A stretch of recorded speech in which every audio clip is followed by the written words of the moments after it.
एक भारतीय जनता पार्टी को छोड़ के वो सब लोग 20% और 25% के वोट के लिए अफरा तफरी है कि कौन उसका मतलब विश्वास अर्जन करे। और राम का मंदिर क्यों नहीं बनेगा?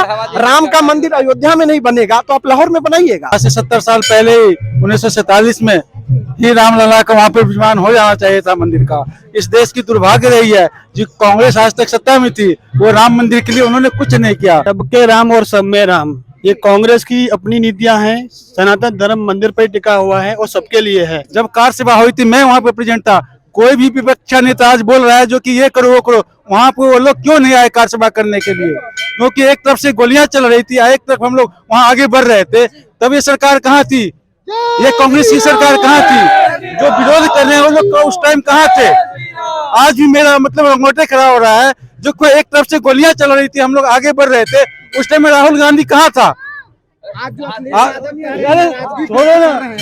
आज अखिलेश यादव नाराजगी व्यक्त कर रहे हैं। उन्हीं के पिता थे ना मुलायम सिंह यादव। बोलो जय श्री राम, जय श्री राम, जय श्री राम, जय श्री राम। एक वर्ग विशेष का वोट के लिए मुलायम सिंह यादव कार सेवकों पे गोलियां चलवाए। उस दिन वो कहे कि सिर्फ ये मंदिर नहीं, जितना भी देश में मस्जिद है उसका रक्षा करने के लिए मुलायम सिंह यादव आगे आए। उनका बयान है उस समय का। और उसी को देखे हुए लालू यादव अटल आडवाणी जी का रथ यात्रा वहां रोक दिए, समस्तीपुर जो बिहार में। तो यहाँ तो जितने दल हैं एक भारतीय जनता पार्टी को छोड़ के वो सब लोग 20% और 25% के वोट के लिए अफरा तफरी है कि कौन उसका मतलब विश्वास अर्जन करे। आज आप कहिए, आज बॉम्बे से जो लड़की, वो मुस्लिम लड़की है ना, जो भगवान राम के दर्शन के लिए जा रही है, तो राम को मानने वाले तो मुस्लिम समाज में भी है। और बीजेपी या संघ परिवार या विश्व हिंदू परिषद कोई तुष्टिकरण नहीं कर रहा, ये ऑटोमेटिक ये लोग करवा रहे हैं। और राम का मंदिर क्यों नहीं बनेगा? राम का मंदिर अयोध्या में नहीं बनेगा तो आप लाहौर में बनाइएगा। आप ही बताइए। आज राम का जन्म जब जो हमारा घर है, हम लोग भी कहीं ना कहीं से आए हैं ना। मैं बिहार से हूँ, तो बिहार में जो मेरा पैतृक भूमि है, तो अपना पैतृक घर तो वही बनेगा ना। तो पैतृक घर भगवान राम का है, वो अपने घर पे, घर तो उनका है ही, तो उनका घर का एक भव्य वो आकृति दिया गया। भगवान राम के चरित्र से हमें ये सीख मिलती है। जैसे आजकल कलयुग में आप देखिए, भाई भाई का नहीं होता, भाई जो है बेटा जो है बाप का नहीं होता है। लेकिन रामायण में हमें ये सिखाया गया है कि भगवान राम ने कितने बलिदान दिए हैं, जो अपने पिता के आदेश के लिए 14 वर्ष वनवास चले गए और भरत जी को अपना राज सौंप दिया है। तो ये सब सीख हमें रामायण से मिलती है। और अगर हम सही से रामायण का अध्ययन करें तो जिंदगी में बहुत सी ऐसी चीजें हैं जो राम की चौपाइयों में और गीता के उपदेशों में से हमें पता चलती हैं। अभी तक ये कहा जा रहा था और गीतों में भी हम सुन रहे थे कि राम आएंगे, लेकिन आज रामलला आ गए हैं। तो आप इस विषय पर क्या कहना चाहिए? उनके आने पर आपने क्या कुछ तैयारियां की और अभी तक क्या तैयारी कर रहे थे? जी, रामलला के आने पर जो है हम लोगों ने आज सुबह से ही, आप देख रहे हैं, पूरा भगवा हो रखा है। भगवान राम का सब तरफ जय घोष हो रहा है। अभी प्राण प्रतिष्ठा के बाद हम लोगों का अभी भजन कीर्तन चालू होगा। शाम को 5 बजे कम से कम 2 से 2,500 लोग परिक्रमा करेंगे। उसके बाद में आरती होगी और उसके बाद में जो है 2100 दीपों का प्रज्वलन हम लोग यहाँ करेंगे और उसके बाद प्रसाद का वितरण करेंगे। चलिए, अब मैं आपसे थोड़ा सा इस मुद्दे से थोड़ा सा हटूंगी और पॉलिटिकल पे जाऊंगी। ये राम मंदिर आज बनकर तैयार हो चुका है और आज रामलला विराजमान भी हो गए, तो आप इस चीज का श्रेय जो है वो किसको देना चाहिएगा? देखिए, पूरा का पूरा श्रेय जो है वो प्रधानमंत्री जी को देना चाहते हैं, क्योंकि ये मुद्दा आप देख रहे हैं बहुत समय से चलता चला आ रहा था। हर कोई पूछता था कब मंदिर बनेगा, डेट बताओ, ये करो वो करो।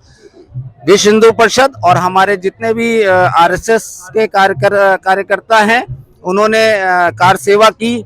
हमारे कई बंधु वहाँ शहीद हुए और उन सबको ध्यान में रखते हुए जो है प्रधानमंत्री मोदी ने इसमें बहुत अच्छी पहल की है।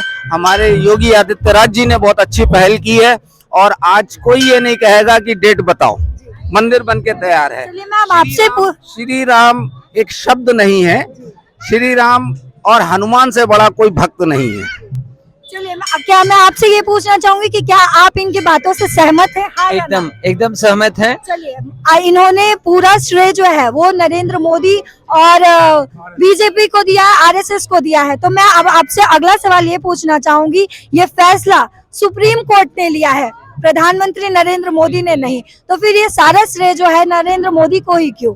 क्योंकि यह असत्य पर सत्य की विजय हुई है और नरेंद्र मोदी सबका साथ सबका विकास लेकर के साथ में चलते हैं। तो उन्होंने जो पहल की है कि सबको साथ लेके चलना है और राम राज्य का भी यह तात्पर्य है कि सबको एक समान, सबको साथ लेकर के मिलजुल करके, राम राज्य का अर्थ यही है कि सब लोग एक समान भाव से रहें, किसी को किसी भी प्रकार की कोई कमी न रह पाए, किसी को किसी प्रकार का कष्ट न रह पाए। यह राम राज्य की विशेषता है और इसको मोदी जी ने लाने की यह व्यवस्था जो बनाई है, इसलिए यह श्रेय मोदी जी को जाता है। चलिए मेरा अगला सवाल आपसे होगा कि इस प्रतिष्ठा, प्राण प्रतिष्ठा के लिए लोगों को निमंत्रण भेजा गया, सभी को निमंत्रण भेजा गया, चाहे वो कांग्रेस के नेता हो, चाहे वो इंडिया गठबंधन के कोई भी हो, सपा हो और भाजपा वालों ने, या फिर हम यूं कहें कि ट्रस्ट वालों ने, राम मंदिर ट्रस्टी जो है वो उन्होंने सबको निमंत्रण भेजा। लेकिन कांग्रेस के कुछ नेताओं ने, चाहे हम लालू यादव की बात कर ले बिहार से, या फिर हम कांग्रेस में राहुल गांधी की बात करें, उन सभी ने न्योते को ठुकरा दिया। तो इस पर आपका क्या कुछ कहना है? ये तो अपना अपना पर्सनल विचार होता है, उनकी जैसी राम प्रभु की कृपा होगी वैसा विचार लोगों को बनता है। तो ये अपनी अपनी उनकी अपनी राय है। लेकिन हाँ, ये सनातन धर्म और राम के आने की खुशी पूरे देशवासियों को ही है ना। कुछ लोग हैं जो अपनी राजनीति करना चाह रहे हैं, तो उनके अपनी पर्सनल विचार है, वो जाना चाहे ना। आपके कहने का मतलब ये है कि अब भगवान को जो है उन्होंने राजनीति में उतार दिया? अब बिल्कुल उतार ही दिए हैं और ये चीजें मैं अगर ऐसा बोल सकते हैं। आपका इस पर क्या कुछ विचार है सर? उन्होंने तो पहले से ही भगवान को राजनीति में उतारा हुआ था, क्योंकि अगर राजनीति भगवान में नहीं हुआ था तो आज से 70 साल पहले ही 1947 में ही रामलला का वहाँ पर विराजमान हो जाना चाहिए था मंदिर का। इस देश की दुर्भाग्य रही है जो कांग्रेस आज तक सत्ता में थी, वो राम मंदिर के लिए उन्होंने कुछ नहीं किया। जो उन्होंने किया अपने दूसरे धर्मों के लिए किया, जो नहीं इस देश में होना चाहिए। जबकि यह देश धर्मनिरपेक्ष है तो सबका साथ सबका विकास मोदी जी ने करके दिखाया है। अगर आज मोदी जी प्राइम मिनिस्टर नहीं होते तो यह रामलला विराजमान का मंदिर का विजय हिंदू पक्ष में नहीं आता, हो सकता है वो दूसरे पक्ष में चला जाता। मोदी जी हैं, इसीलिए कोर्ट ने भी यह फैसला हक में सुनाया है, नहीं तो कोर्ट भी नहीं सुनाने जा रहा था। कांग्रेस कहती है, कांग्रेस ही नहीं बल्कि इंडिया गठबंधन जो है, इंडिया गठबंधन जो विपक्षों ने बनाया है, वो ये भी कह रही है कि बीजेपी जो है ये अपने फायदे के लिए राम मंदिर को का इस्तेमाल कर रही है, राम मंदिर को वो अपने फायदे अगले आने वाले लोकसभा चुनाव के लिए वो इस्तेमाल कर रही है। तो आपका इस पे क्या कुछ कहना है? सबके राम और सब में राम, ये कांग्रेस की अपनी नीतियां हैं। सनातन धर्म मंदिर पर टिका हुआ है और सबके लिए है। कांग्रेस को सोचना चाहिए इस बारे में। सनातन धर्म से ऊपर कोई भी नहीं है, कोई पार्टी भी नहीं है। अगर मैं आपसे ये कहूं कि कांग्रेस वालों का ये कहना है कि वो अपने फायदे के लिए इस्तेमाल भी कर रहे हैं और उन्होंने निमंत्रण इसीलिए ठुकराया है, तो उस निमंत्रण के ठुकराने पे आपका क्या कुछ कहना है? ये बहुत ही गलत है, निमंत्रण नहीं ठुकराना चाहिए था। भगवान राम सबके हैं, उनको भी मानना चाहिए। उनका कई लोग ये भी कह रहे हैं कि राहुल गांधी जो है उनका पूर्वज वो हिंदू नहीं रहा है, माफ कीजिएगा, उनका पूर्वज जो है वो हिंदू नहीं रहा है, वो उनका पूर्वज जो है वो मुसलमान रहे। लेकिन अगर हम बात करें और लोगों की, जैसे लालू यादव की या फिर हम ममता बनर्जी की बात करें, उन सब ने भी तो न्योता ठुकरा दिया। उनका भी यही मानना है कि बीजेपी जो है वो अपने फायदे के लिए इस्तेमाल कर रही है। नहीं, उन सबकी ये गलत धारणा है कि बीजेपी अपने लिए फायदे के लिए काम कर रही है। ये हमारे 500 साल का संघर्ष है, हिंदुओं का संघर्ष है। हमारे भगवान राम का मंदिर बनके तैयार हुआ है, ठीक है। उनको ये गलत डिसीजन है, उन्होंने ऐसा किया है, तो निमंत्रण को स्वीकार करना चाहिए तहे दिल से और खोल के सनातन धर्म का प्रचार प्रसार करें। राजनीति अपनी जगह पर है, धर्म अपनी जगह पर है। आपका कहना ये है कि उन्होंने राजनीति को, भगवान को जो है वो राजनीति में उतार दिया है? एकदम से यही मानेंगे हम तो। लेकिन वो ये भी तो कह रहे हैं कि हमें बुलावा मिला है लेकिन हम अपनी मर्जी से जाएंगे। सबका अपना अपना पक्ष, वो भी अपना पक्ष रख रहे हैं कि हम अपनी मर्जी से जाएंगे, हम उनके बुलावे पे क्यों जाए, वो भी अपनी जगह से ही है। जब कोई कार्यक्रम होता है तो उसका एक विशेष महत्व होता है। जब राम मंदिर की प्राण प्रतिष्ठा हो रही है तो उसका एक विशेष महत्व है। तो वो ये भी तो कह रहे हैं कि मंदिर जो है वो अधूरा है और अभी ही पूजा का स्टार्ट कर दिया है, तो ये एक कहीं ना कहीं मोदी की एक चाल है।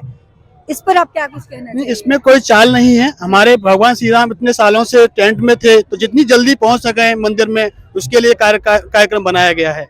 लेकिन मंदिर तो अभी पूरा तो नहीं हुआ है ना। मंदिर पूरा नहीं हुआ है, कोई बात नहीं, मंदिर तो आगे भी और कुछ बनता रहेगा, बहुत भी उसमें और भी कार्य होने हैं, तो इस पे हम कुछ गलत नहीं है। मतलब आपके सोमनाथ मंदिर पर भी इससे पहले डॉक्टर राजेंद्र प्रसाद जो हमारे पूर्व राष्ट्रपति रहे हैं, सोमनाथ मंदिर की जब स्थापना हुई थी तो मैंने अखबार में देखा, उसमें भी निकला था कि जब तक उसकी गुंबज तैयार नहीं हुआ था उससे पहले ही सोमनाथ की स्थापना कर दी गई, क्योंकि आनन फानन में वह कार्य निर्धारित किया गया। और चूंकि इससे हम राजनीति से न जोड़ करके अपने धर्म से जोड़ें, सनातन धर्म से, तो ये सबके लिए है, कोई पर्टिकुलर विषय के लिए, किसी व्यक्ति के विशेष के लिए नहीं है।